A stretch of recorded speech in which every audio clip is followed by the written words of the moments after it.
Today we're going to discuss what people say that is pretty much the biggest update in WordPress for the past 10 years. We're going to discuss what is so big about this update, and most importantly, we're going to discuss what is Gutenberg. Some of you may have heard or may have tried already Gutenberg. Some of you may have no idea what the hell that is. It has been this whole thing, this whole bar right here has appeared the previous night. There was a big update in which this thing appeared after it. So what is Gutenberg? Now we're going to install it. We're going to talk about it. What is it and what's the future of it, and what will be so different about WordPress in the future. And yes, so so far we have the option to either install Gutenberg or to go with the classic page editor. Now, what Gutenberg is, it's pretty much a page builder. This is not a new conception. As you probably know, there have been few page builders like Elementor, Beaver Builder, Divi, and a few others. So what Gutenberg is pretty much a page builder. What is so different about it is that it's WordPress pretty much what they will do is they will make the average, the normal building of a page, they will make it with a page builder. It won't be the usual structure that was, you know, just when you click add new, you have this field right here and you have this field right here. So it won't be like that anymore. Now we're going to see exactly how it is.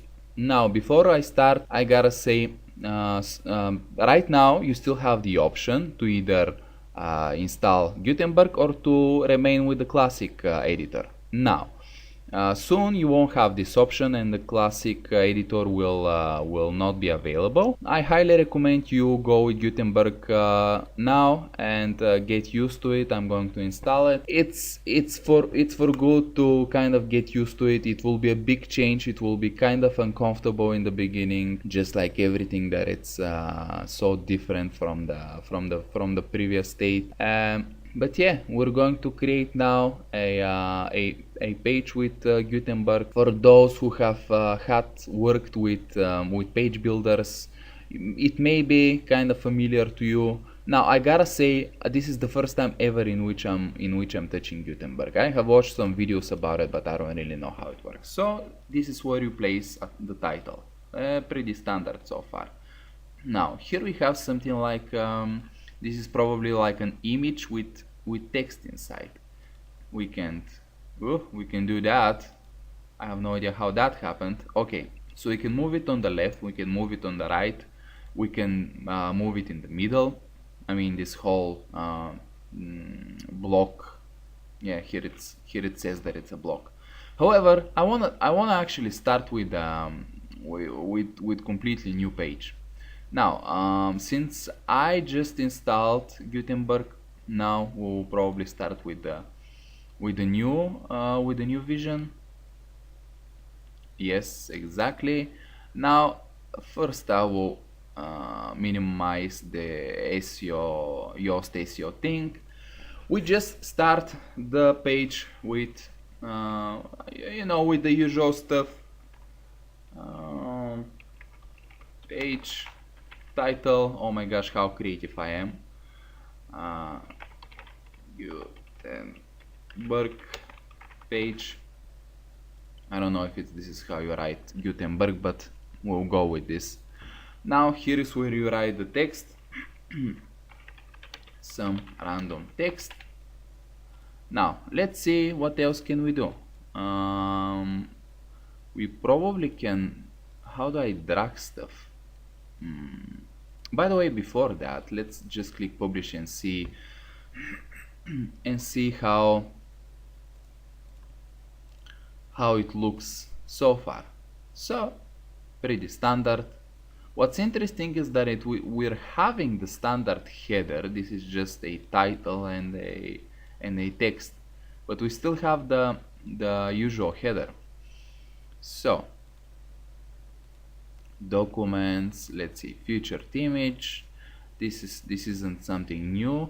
Here we have the ability to either disable or to allow the comments. Page attributes. Now, it's weird to me that there is no Gutenberg template. When you go with Canva template, you start to build a whole page from nothing, from scratch. But anyway, now let's go to blocks. I'm not sure how to work with blocks though. There they are.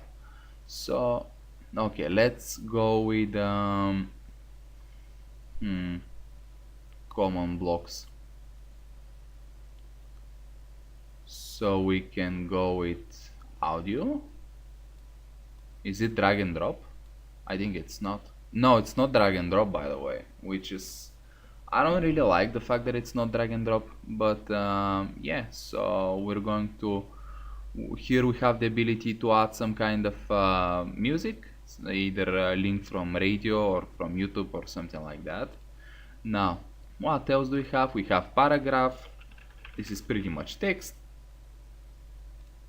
What else do we have? Image, media library. What the hell is that?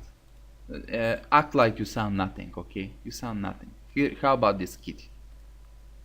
So we can put this kitty, we can place it in the middle, and this is pretty much how we built a page with Gutenberg. Sorry. This is how we put headings. We can choose H1, H3, yada yada yada. Okay, let's do it. H1.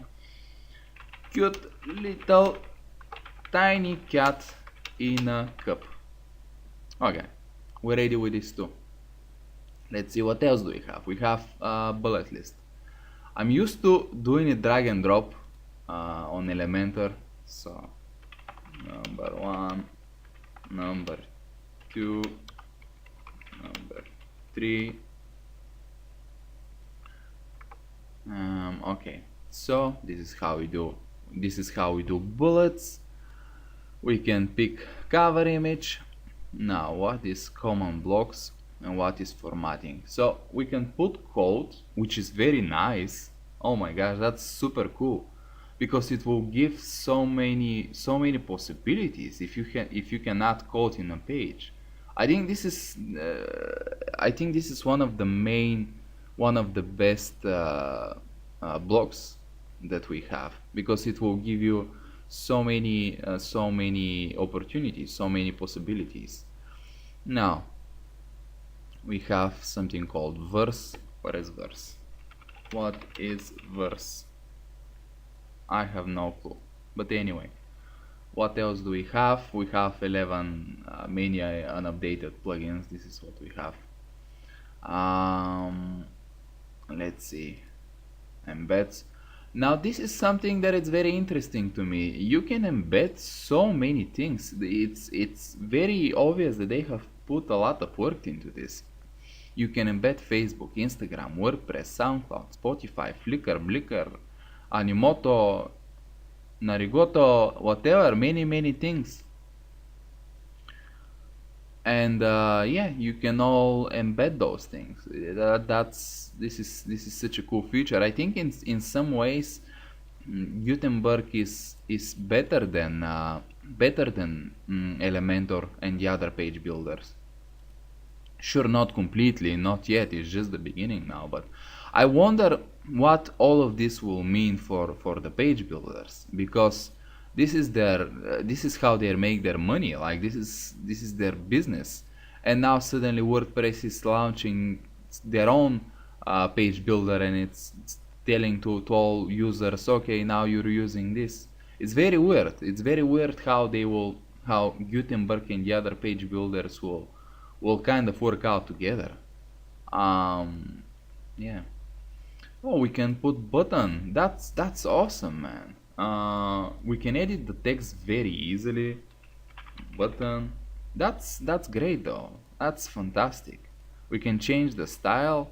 So easy. It's so damn easy. Can I customize it? We can change the color. We have so the advanced changes are with additional CSS, which is good in a way, and but in other ways, I mean, sure, it will give you big diversity. I'm not my English is not very good, but it will give you a lot of things to do, but it's not that simple, of course, when it's with code. What else do we have? Formatting, no. Layouts. We have columns, which is better. The columns is the most important thing, of course. It is the most important thing, the columns. We can put different things here and here. So we can put inline image. Okay, let's put this one here, and yo, check out my watch. I mean, I don't know. Let's leave it like that. So many cool things you can do with that. Let's see other. We can do read more. This more thing means read more. Page break. Okay, we can do also separator. We can do widgets. So what this means is this is how I imagine it, that whenever you install some kind of plugin, they have also the widget aspect, so they will also bring some kind of widgets here. So if it's working this way, if it's working the same way, just like the appearance widget area, then it will be great. It will be really cool. Now, something that I don't like about this page builder so far is those, like, I don't really understand what starts where and where it ends. It's kind of floating around the page, so I don't really like this, to be honest. But let's not be too harsh with Gutenberg, Burger, Junior, I don't know. They are just in the beginning.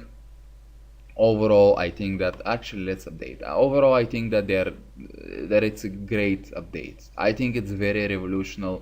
I think it will be uncomfortable in the beginning, but it will lead to something really cool. We have nothing embedded here, but it will lead to something very cool. I feel like this is also another aspect of WordPress trying to compete with Wix and other similar platforms that are very friendly when it comes to building, very beginner friendly for people that are just starting when it comes to building a page and website overall. And sure, WordPress is much better for more custom things, for more complicated things, but huge part of the users is people who have no clue about web design. So I think with this feature, WordPress is making an attempt to kind of win this type of audience, you know, the beginner friendly type of audience. Now, this will be all for this video. Tell me in the comments what you think about Gutenberg. I know I have messed up the name many times, but yeah, tell me what you think. And also, I have courses in the description, so check them out. Check out my courses. I have courses on how to make website. I have courses on many cool things related to this topic. So if you want to learn more, if you want to become a pro, check out my courses. And yes, this will be all. Thank you for watching this video. Goodbye.